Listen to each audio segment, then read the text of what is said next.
আগের মাসেই খবরের শিরোনামে উঠেছিল টেলি অভিনেতা সায়ন্ত মোদকের নাম। 3 প্রাক্তন প্রেমিকার সাথে তার দুর্ব্যবহার সামনে আসতেই সমাজ মাধ্যমে তাকে নিয়ে নিন্দার ঝড় ওঠে।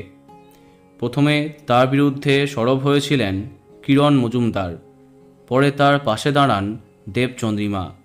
একের পর এক ভিডিও বার্তায় সায়ন্তর সমস্ত কুকীর্তি ফাঁস করবার সঙ্গে কিরণ এবং দেবচন্দ্রিমা একে অপরকে সাপোর্ট করেন। কিরণকে অনেক সাহায্য করেছিলেন দেবচন্দ্রিমা, নিজেকে তার দিদি বলে দাবি করেন। আর এইভাবেই সায়ন্তর 2 প্রাক্তন প্রেমিকা বন্ধু হয়ে উঠেছিলেন। একসঙ্গে তাদেরকে কফি ডেটে যেতে দেখা যায়। সামাজিক মাধ্যমে সেই ছবি শেয়ার করেছিলেন দেবচন্দ্রিমা। এবার নাকি তারা দুজন মিলে পাহাড়ে বেড়াতে গেছেন। সংবাদ মাধ্যমে সামনে আসছে সেই খবরটা। দেবচন্দ্রিমা কিরণ দুজনাই সিকিম গেছেন, যদিও এখনও অবধি তারা একসঙ্গে ছবি পোস্ট করেননি।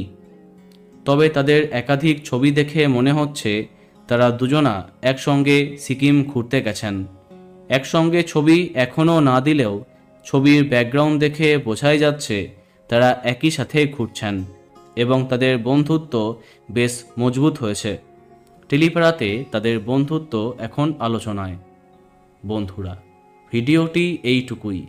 বাংলা বিনোদনের অন্যান্য আরও খবর পেতে সাবস্ক্রাইব কারেন্ট বস। ধন্যবাদ।